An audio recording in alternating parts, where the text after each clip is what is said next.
बिस्मिल्लाहिर्रहमानिर्रहीम। अस्सलाम वालेकुम। विनस स्पोर्ट्स के साथ आपका मेज़बान शहजादा मोइन नाज़िर हैं। हम अपने प्रोग्राम में क्रिकेट, हॉकी, फुटबॉल और दीगर खेलों पर बात करते हैं और इसके साथ कोशिश करते हैं जो खेल ग्रास रूट लेवल पर खेले जाएं उसको अपने प्रोग्राम में डिस्कस करें। पाकिस्तान सुपर लीग 8 का मेला जारी है। पिंडी में मैचेस हो गए, अब लाहौर में मैचेस कन्वर्ट होते हुए दिखाई देंगे और ज़बरदस्त 9 मैचेस लाहौर में खेले जाने हैं। अगर कल के मैच की बात करें तो इस्लामाबाद यूनाइटेड ने जिस तरह कल बैटिंग का मुजाहरा किया, तवक्को नहीं थी कि उनकी टीम इस किस्म की बैटिंग करते दिखाई दे, क्योंकि तमाम ऑलराउंडर से सजी इस्लामाबाद की टीम थी। लाहौर कलंदर्स ने कल पहले बैटिंग की और 226 रन स्कोर किए, 227 रन का टारगेट दिया लाहौर कलंदर्स की जानिब से। हमने देखा कि 57 बॉलों पर जो है फ़खर जमान ने 115 रन की शानदार बल्लेबाजी करते हुए दिखाई दी है और मैच में बहुत अहम किरदार अदा करते हुए दिखाई दे। फिर हमने देखा कि इस्लामाबाद की जानिब से जब उनकी बैटिंग की टाइम आया तो उस वक्त हमने देखा कि आजम खान जो इंजर्ड हो गए थे वो बैटिंग करने नहीं आए। शायद इस प्रेशर इस्लामाबाद सह नहीं सकी और 107 रन पर पूरी टीम जो है आउट हो गई। 119 रन से कामयाबी हासिल की लाहौर कलंदर्स ने और लाहौर कलंदर्स ने जो है अब क्वालिफाई कर लिया है पाकिस्तान सुपर लीग के लिए। अब सारी सूरत हाल पे बात करने के लिए हमारे साथ स्टूडियो पर मौजूद है आरिफ वहीद खान साहब जो स्पोर्ट्स एनालिस्ट हैं। इनसे बात करते हैं। आरिफ भाई, कल के मैच के हवाले से क्या कहेंगे? कल हमने देखा कि एक अच्छा टारगेट लाहौर कलंदर्स ने सेट कर लिया था, लेकिन उसके बाद हमने देखा कि इस्लामाबाद से तवक्को यही थी कि इस्लामाबाद की बैटर्स जो है अच्छी कारकर्दगी का मुजाहरा करेंगे। पिछले 2 मैचेस में इस्लामाबाद की ने जो कारकर्दगी दिखाई थी, उनकी बैटिंग जिस तरह कामयाब हो रही थी, 200 से प्लस रन स्कोर करते दिखाई दे रहे थे, लेकिन कल शायद जो उनके इनफॉर्म बैटर्स हैं आजम खान वो अनफिट हुए और उसकी बिना पर शायद एक बड़ा टारगेट जो है हमने देखा कि चेस करने में नाकाम नजर आई कल इस्लामाबाद यूनाइटेड की टीम। बहुत शुक्रिया शहजादा मोइन साहब। तो कल के मैच का अगर हम मुख्तसरन देखें, उसका रिव्यू करें तो वो तकरीबन कंप्लीट जो है वो फ़खर ज़मान शो था सारा।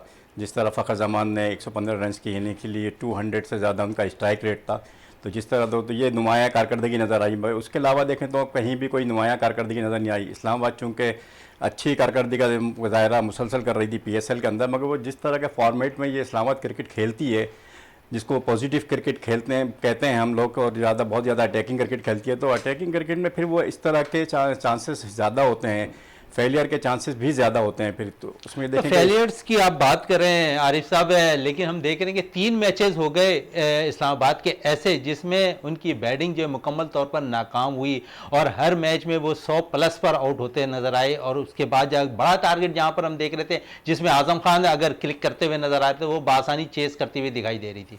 देखिए, इसीलिए हम हमेशा बात करते हैं कि हम बात करते हैं कि यार ये अटैकिंग क्रिकेट और पॉजिटिव क्रिकेट का बहुत ज़्यादा शोर है, मगर मैं कहता हूँ कि ज़्यादा से ज़्यादा सेंसेबल क्रिकेट की तरफ जाना चाहिए।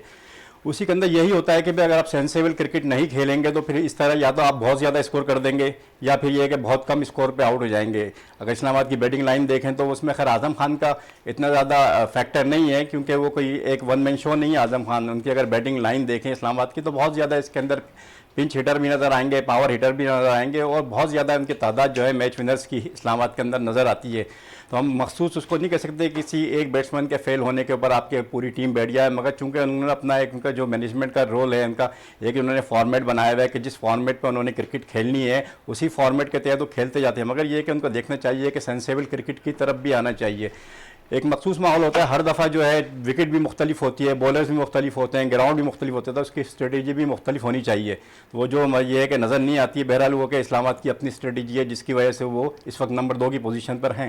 अच्छा, कल लाहौर कलंदर्स ने डेब्यू कराया। कामरान गुलाम का बड़े अच्छे परफॉर्म दिखाई देते हुए नजर आए थे। कामरान गुलाम डोमेस्टिक में परफॉर्म किया, फिर T20 नेशनल T20 में परफॉर्म किया।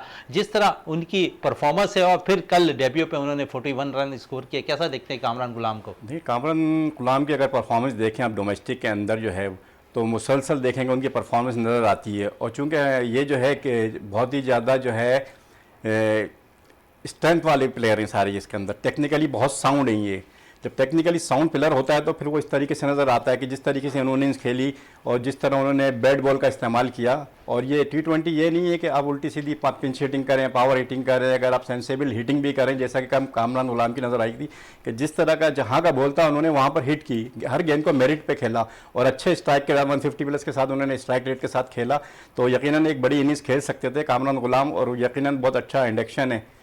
इंट्रोडक्शन जरूर नजर आ रहा है कामरान गुलाम का। फिर हमने देखा हसीबुल्ला भी टीम का हिस्सा दूसरी टीमों में नजर आया और उन्होंने भी परफॉर्म किया। इस पर मजीद भी बात करेंगे। इस वक्त हमें ज्वाइन कर लिया स्टूडियो में जावेद साहब ने। जावेद साहब, क्या कहेंगे कल के मैच के हवाले से? बड़ा जबरदस्त मैच रहा। गो के इस्लामाबाद यूनाइटेड की टीम जो है अब हम देखते हैं कि दूसरी पोजीशन पर तो आ गई है, लेकिन उनके बैटर्स को खातिर कारकर्दगी नहीं दिखा पा रहे। बड़ा स्कोर होता है तो उनकी टीम जो है हम देखते हैं कि लो स्कोर पर आउट हो जाती है। क्या वजूहत हैं कि वो या तो बड़े टारगेट को चेस करने में नजर नहीं आती है, और अगर बड़ा टारगेट वो चेस करती है? हमने जितने मैचेस भी बड़े टारगेट के देखे उसमें आजम खान क्लिक करते हुए नजर आए। मोइन भाई, असल में टारगेट की बात हो रही है। अगर बड़ा टारगेट देती है तो आपको पता है, बड़ा टारगेट दिया तो मुल्तान सुल्तान ने।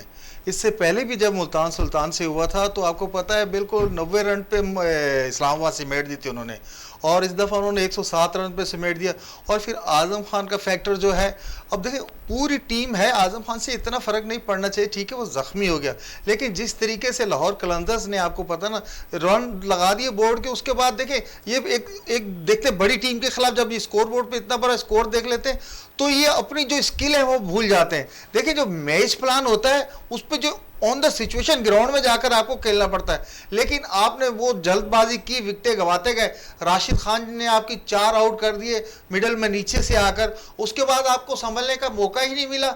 यही मेन वजह थी लाहौर के अंदर जो है हमेशा सुल्तान पे हाई, इन पे इस्लामाबाद पे हावी, इनके होश और आवाज पे सवार है लाहौर कलंदर। हमें पहले मैच में भी इन्होंने यही किया और दूसरे मैच में भी यही किया।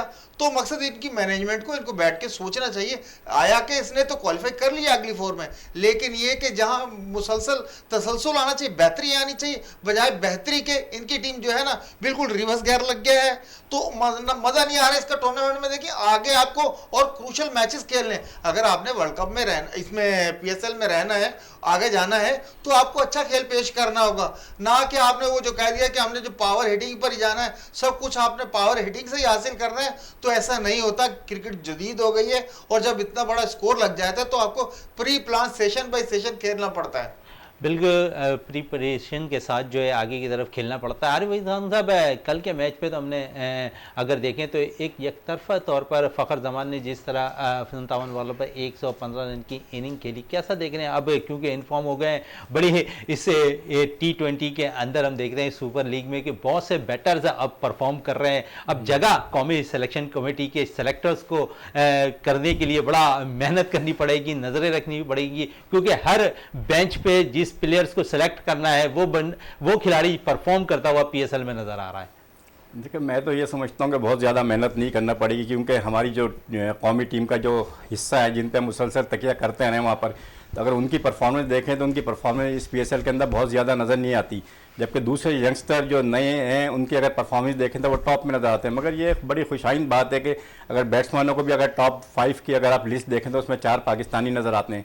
अगर बॉलर्स की भी अगर टॉप 5 की लिस्ट देखें तो उसके अंदर 4 पाकिस्तानी नज़र आते हैं। तो इसका मतलब है कि पाकिस्तानी जो प्लेयर्स हैं, चाहे वो बॉलर्स हों चाहे वो बैटर्स हों, वो डोमिनेट करते हुए नज़र आ रहे हैं। और यकीनन यंगस्टर जो इसके अंदर देखें कि उसके अंदर मज़ीद ये है कि परफॉर्म कर रहे हैं। दूसरे हालांकि हम जिन पे तकिया करते हैं 2020 में अगर देखा जाए कि इफ्तिखार अहमद है, आसिफ अली हैं, ये दूसरे हमें इस पीएसएल के अंदर कहीं भी नज़र नहीं आ रहे। तो यकीनन इनकी जगह ये नए खिलाड़ी को पूरी करनी चाहिए और इनकी फॉर्म से मुसलसल, क्योंकि करंट परफॉर्म है तो करंट परफॉर्मेंस से उनका फ़ायदा उठाना चाहिए। अच्छा, करंट परफॉर्मेंस की बात हो रही है जावेद साहब, अब हमने जो है अफगानिस्तान के खिलाफ जो है T20 मैचेस खेल रहे हैं, थोड़े से रद्द-बदल शेड्यूल में हुई है। अब एक दिन पहले जो है मैचेस खेले जाएंगे। अबूरी कोच के भी मसाइल इस वक्त पाकिस्तान क्रिकेट टीम में कर रहे हैं, फिर कप्तानी के मसाइल भी सामने आ गए, क्योंकि हो सकता है कि बाबर आजम जो है और मोहम्मद रिजवान दोनों को T20 सीरीज़ में आराम दिया जाए, उनकी जगह हसीबुल्ला टीम का हिस्सा हो, उसके साथ आजम खान है, फिर साइम अयूब की परफॉर्मेंस बड़ी ज़बरदस्त है, फिर फास्ट बॉलिंग का अगर शोबा देखें तो एहसानुल्लाह ने बड़ी ज़बरदस्त परफॉर्म की है, फिर अब्दुल्ला शफीक बड़ी ज़बरदस्त बैटिंग का मुजाहरा कर रहे हैं इस पाकिस्तान सुपर लीग 8 के अंदर। तो इन 4 से 5 में समझ रहे हैं कि इन 4-5 को मुकम्मल तौर पर इस सीरीज़ में मौका मिलेगा, या फिर 1 से 2 प्लेयर्स इस T20 सीरीज़ के लिए जो अफगानिस्तान के खिलाफ होने वाली है उसमें जो ऐलान होगा, तो इन प्लेयर्स का होते हुए नज़र आ रहे हैं आपको? देखिए शहजादे भाई, जैसे अभी सर ने बात की कि बैट्समैन तो डोमिनेट कर रहे हैं, हमारे पाकिस्तानी लड़के परफॉर्म कर रहे हैं, और ये PSL 8 में आपको पता है पहली दफ़ा जो है 5 सेंचुरियां बन चुकी हैं। सबसे ज़्यादा सेंचुरियां PSL 8 में बन चुकी हैं यहाँ तक। अभी तो आगे प्लेऑफ के मैचेस भी हैं। और लेकिन ये है कि जो ये नए लड़कों का कह रहे हैं, तो मैं इसके हक में नहीं हूँ कि एकदम इन 4-5 लड़कों को एक ही दफ़ा चांस दे दिया जाए। एक या दो लड़के आप ले लें, उनको या तो एहसानुल्लाह को ले लें, साइम अयूब को ले लें, ये 1 से 2 लड़के लें, इनको बिल्कुल आप इस टूर पर लेकर जाएं, ना कि इनको डग आउट में बिठाएं, बल्कि इन्हें प्रॉपर चांस दें। 3 मैचेस हैं, इनको 3 ही मैचेस दें। और सीनियर्स जब तक आराम, मतलब 2-3 सीनियर्स ऐसे टीम के हों, जैसे हमारे कप्तान हो गए या शाहीन शाह अफरीदी हो गए, आप इन दोनों को रेस्ट भी दे सकते हैं। मेरे ज़राए के मुताबिक एहसानुल्लाह और ये आज़म खान, ये जो अपना बैट्समैन आया है दूसरा साइम अयूब, ये 2-3 को तो चांस बन रहा है। हो सकता है ये अनाउंस भी हो जाए टीम में, लेकिन अगर आपने अनाउंस किया है तो आप इनको डग आउट में ना बिठाएं। खुदारा इन्हें अगर आप सिलेक्ट करते हैं तो इन्हें कंटिन्यू मैचेस भी दें, ना कि डग आउट में बैठे और खाली दुबई घूमकर वापस आ जाएं। तो इस तरीके से जो है, अगर इनको आपने उठाना है लड़कों को, तो इनको प्रॉपर चांस दें और ये प्रूव करें कि हाँ जी हम खेल सकते हैं। और मैं चाह रहा हूं कि हमारे 2-3 लड़के जो सीनियर हैं उनको आराम करना चाहिए। आराम की बात हो रही थी, आरिफ वहीद खान साहब से भी बात कर ले। आरिफ साहब क्या कहेंगे? खबरें आ रही हैं कि बाबर आजम के साथ साथ मोहम्मद रिजवान को भी T20 सीरीज में जो है आराम का मौका दिया जाएगा, तो कितना अच्छा हो जाएगा इन नौजवानों के लिए, क्योंकि ये बिल्कुल अभी इन फॉर्म बैटिंग भी करते हुए आ रहे हैं। इन फॉर्म बॉलर्स की अगर बात करें तो इसमें एहसानुल्लाह का नाम बड़ा ज़बरदस्त आ रहा है। फिर अम्माद वसीम है, फ़हीम अशरफ ऑलराउंड कारकर्दगी अच्छा दिखा रहे हैं, अम्माद वसीम बड़े ज़बरदस्त परफॉर्म है। तो कैसा देख रहे हैं ओवरऑल आप इस सीरीज़ में? हो सकता है इन प्लेयर्स को आराम का मौका दिया जाए? देखिए, आज से हम 15-20 साल पहले अगर हम क्रिकेट देखते थे तो ये हमें नज़र आता था कि जब भी कोई टीम थोड़ी सी कमज़ोर आती थी पाकिस्तान के टूर पर या पाकिस्तान टूर होता था कहीं पर, तो उसके अंदर नए लड़कों को ज़्यादा से ज़्यादा चांस दिया जाता था। और जैसा कि जावेद भाई ने कहा कि ना सिर्फ उनको चांस दिया जाता था बल्कि उनको ज़्यादा से ज़्यादा खिलाया भी जाता था। और ये टूर्स होते ही इसीलिए हैं कि आप अपने नए लड़कों को ग्रूम करें, उनको तैयार करें, उनको चेक करें वहाँ पर। मगर हम पिछले 8-10 साल से देखते हैं कि जो ऐसी कोई कमज़ोर भी सीरीज़ आती है तो ये सारे जो हमारे सीनियर्स खिलाड़ी हैं ये खुद खेलने की कोशिश करते हैं सारे। इसमें प्लेयर पावर इतना हुआ, कोई अपनी सीट छोड़ने को तैयार ही नहीं है। तो वो बिल्कुल जैसा ये जावेद भाई ने कहा कि प्लेयर्स पावर की बहुत ज़्यादा इन्वॉल्वमेंट बहुत ज़्यादा हो गई है। मगर ये कि मैनेजमेंट को अपनी जो है स्ट्रांग रखना चाहिए, अपनी मैनेजमेंट को अपनी पावर शो करना चाहिए। और किसी भी स्पोर्ट्स के अंदर जब तक मैनेजमेंट पावर ना हो तो वो स्पोर्ट फिर जवाल की तरफ चले जाता है।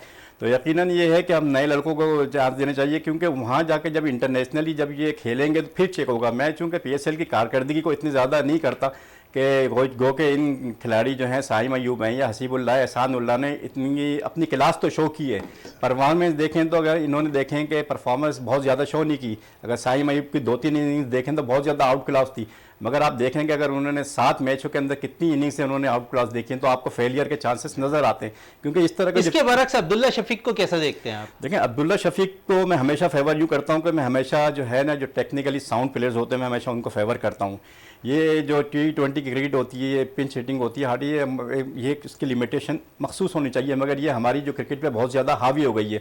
हम पॉजिटिव क्रिकेट के नाम पर जिस तरह ये खेलते हैं कि नहीं पॉजिटिव क्रिकेट खेलें और ये मॉडर्न क्रिकेट खेलें, तो हम अपनी जो अपनी स्ट्रेंथ है, जो ओरिजिनल क्रिकेट है, वो भी हम खोलते चले जा रहे हैं। जिसकी ताज़ा मिसाल हम देखें, शान मसूद को देखें कि शान मसूद जो है बहुत अच्छे प्लेयर थे, मगर उन्होंने अपने नए फॉर्मेट में अपने आप को ढालने की कोशिश की जिसमें उनकी वो क्लास नज़र नहीं आ रही, वो परफॉर्मेंस नज़र नहीं आ रही जो कि उनकी अपनी ओरिजिनल स्ट्रेंथ है। अच्छा, शान मसूद की बात हो रही है, आरिफ वहीद खान साहब है, तो हमने देखा कि जब इन्हें टीम में लाया गया तो उस वक्त उससे पहले वो बड़े ज़बरदस्त काउंटी में भी रन करते हुए नजर आ रहे थे, डोमेस्टिक सर्किट में भी रन किया, नेशनल T20 उसमें भी रन किया, लेकिन जब कौमी टीम का हिस्सा बने तो उनसे शायद रन होता हुआ दिखाई नहीं दे रहा। मैं हमेशा से यही बात होती है कि हमारी जो डोमेस्टिक क्रिकेट का जो स्टैंडर्ड है, जो इनकी यह स्पेसिफिकेशन है, और इंटरनेशनल क्रिकेट की जो स्पेसिफिकेशन है उसमें बहुत ज़्यादा गैप है।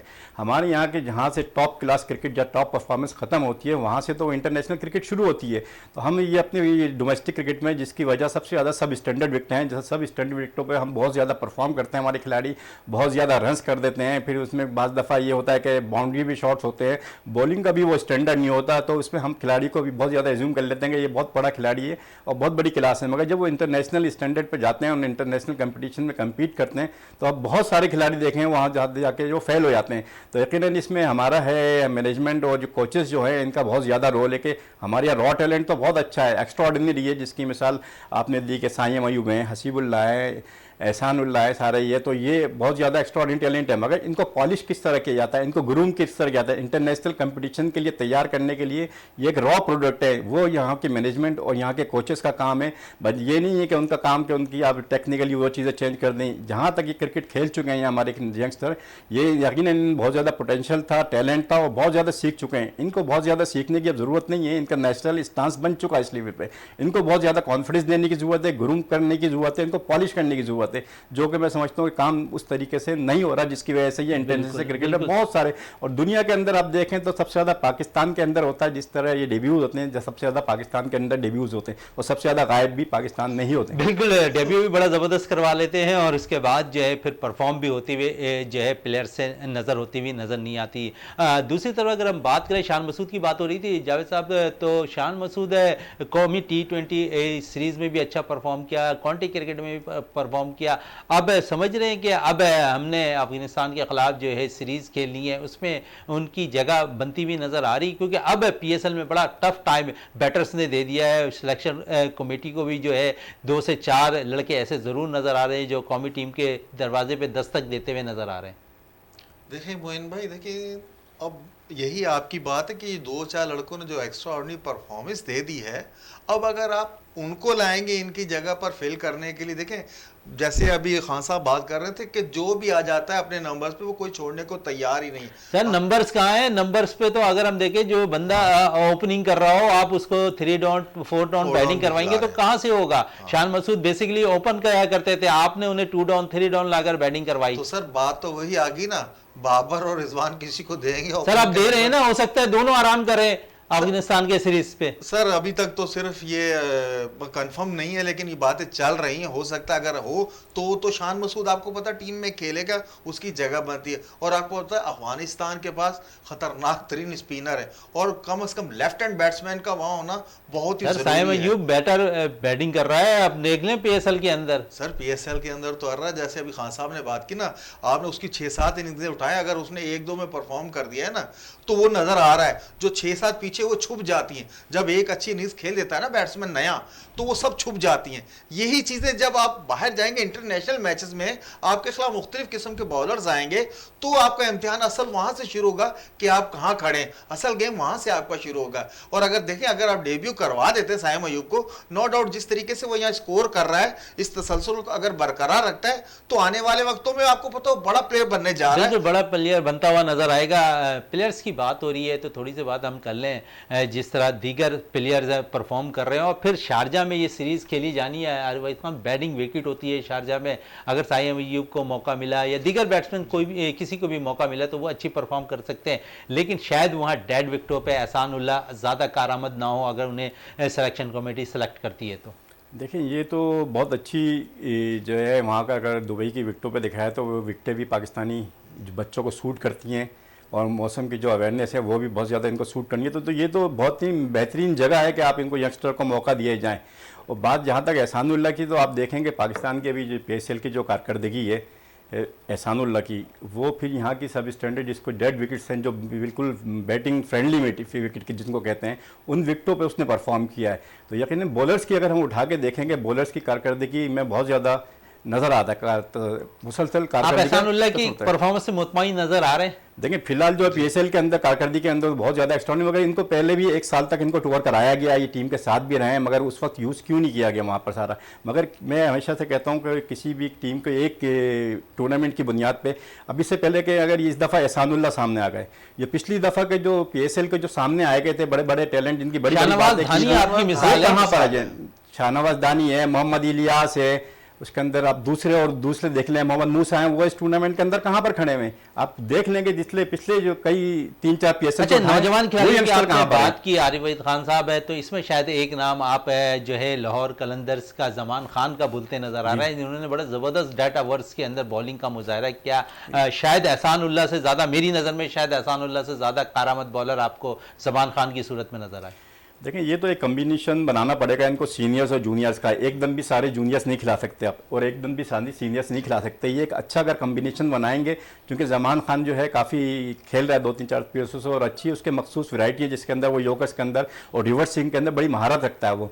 तो इसको यकीन है। और यहाँ पर जो विकटें जो हैं, अभी विकटों के हिसाब से भी देखना पड़ेगा कि हमारे किन बॉलर्स को वहाँ की विकटें सूट करती हैं, उसके हिसाब से भी खिलना है सारा। फिर ये हमारी मैनेजमेंट का काम है कि अपने यंगस्टर को किस तरीके से, मैं हमेशा कहता हूँ कि यंगस्टर को हमेशा सही जगह पे और सही टाइम के ऊपर खिलाना चाहिए। मगर होता यह है कि हमारे यंगस्टर को हमेशा डेलिबरेटली कह रहे हैं या नादानिस्ती में कह रहे हैं कि उनको गलत जगह पर खिला दिया जाता है, उनको गलत जगह पर डेब्यू करा दिया जाता है, जिसकी वजह से वो फेल होते हैं, फिर उनके बाद वो गायब हो जाते हैं। मगर ये नहीं होता कि एक मुसलसल प्रोसेस होना चाहिए यहाँ पर मखसूस। बिल्कुल प्रोसेस होना चाहिए। जमान खान के हवाले से क्या कहेंगे जावेद साहब?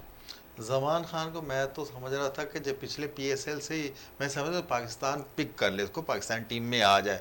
इतना अच्छा बॉलर है, आपको पता है एशिया में मलंगा के बाद अगर कोई बॉलिंग करता हुआ नज़र आ रहा है, मुख्तलिफ 6 की 6 वैरायटियाँ करता है, हर बॉल इसके पास है।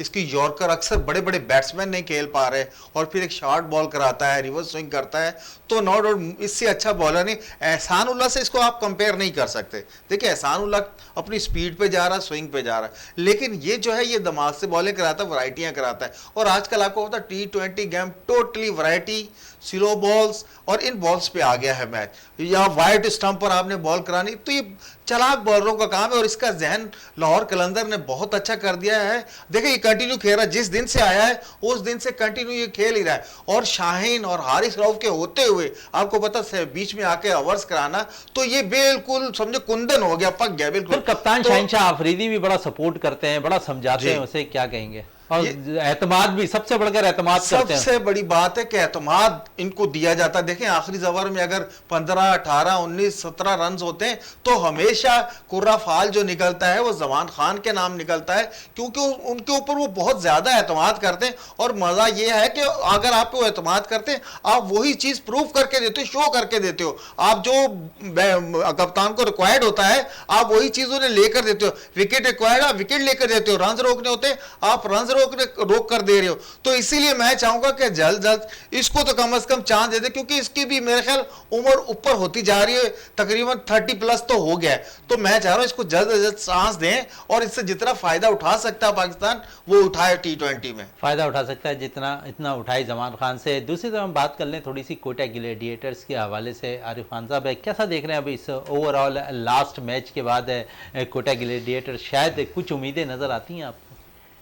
उम्मीदें तो ये है कि कोई सरफराज जो है एक बहुत ज़्यादा फाइटिंग कप्तान है और बहुत ज़्यादा फाइट बैक करते हैं, मगर चूंकि उनके वहाँ पर उनका जो कम्बिनेशन नज़र आ रहा है, कम्बिनेशन भी अच्छा, अगर ऑन पेपर्स अगर उठा के देखें तो कोयटा की जो है टीम जो है लिस्ट है उनमें ज़्यादा इतनी बुरी नहीं है और सब टूर्नामेंट में सबसे अच्छी टीम नजर आती है। सब अगर टीमों की उठा के तो सब बैलेंस साइडें ऑन पेपर नज़र आती है, मगर एक मखसूस देखा जाता है कि आपका कम्बिनेशन किसका अच्छा है, जेल किसका अच्छा है, आपका ड्रेसिंग रूम किसका माहौल सबसे ज़्यादा अच्छा है। अगर ड्रेसिंग रूम के माहौल की बात करें तो सबसे ज़्यादा हमें अच्छा माहौल जो है। इस पर मजीद भी बात करेंगे। इस वक्त ब्रेक के लिए कहा जा रहा है, ब्रेक से वापस आते हैं तो गुफ्तगू को मजीद जारी रखते हैं।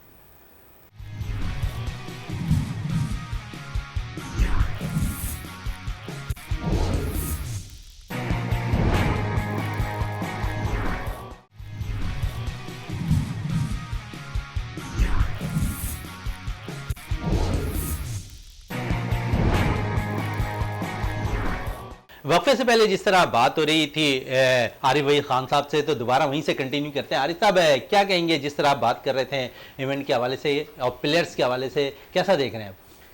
देखिए इवेंट्स के हवाले से तो बहुत ही अल्लाह का शुक्र है। एक तो सबसे ज़्यादा हम शुक्र अदा करते हैं कि खैर खैरियत से ये PSL जो है हमारे जिस किस्म के यहाँ मुल्क के हालात हैं, जिस चीज़ में उसमें खैर खैरियत से बहुत अच्छे, जिस तरीके से इंटरनेशनली हमारा जो दुनिया के अंदर जो जाता है तो ये मैच उसके अंदर ये एक पीसफुल कंट्री है, उस हवाले से तो एक बहुत अच्छा कामयाब ब्रांड बन चुका है। PSL वाकई एक कामयाब, बहुत सारी शॉर्ट गेमिंग्स होती हैं जिसको लूप होल्स होते हैं जिसको आप अगली दफ़ा उसको कट डाउन कर सकते हैं, मगर ओवरऑल देखें तो प्लेयर्स के हवाले से और मैनेजमेंट के हवाले से बड़ा क्रेडिट जाता है सारे इतने बड़े टूर्नामेंट को ऑर्गेनाइज करना। और प्लेयर्स के हवाले से तो बहुत ज़्यादा खुशी इस बात की है कि पाकिस्तानी प्लेयर्स इसके अंदर डोमिनेट करते नज़र आ रहे हैं। अच्छा आरिफ साहब, बड़ी ज़बरदस्त बात कह रहे हैं आपने, बड़ा रिसर्च किया हुआ है इस पाकिस्तान सुपर लीग 8 के अंदर। बड़ी आवाज़ें साइम अयूब के लिए उठाते नज़र आ रहे हैं, एहसानुल्लाह के लिए नज़र आ रहे हैं, उसके साथ दीगर बैटर्स के लिए, लेकिन जो पहले दूसरे तीसरी पोजीशन पर फाइज हैं इस PSL के अंदर, उसके खिलाफ आवाज़ें कोई नहीं उठा रहा, उनकी परफॉर्मेंस के बारे में कोई जिक्र नहीं करा। आपने प्रॉपर इस पर रिसर्च किया, क्या कहेंगे इस पर?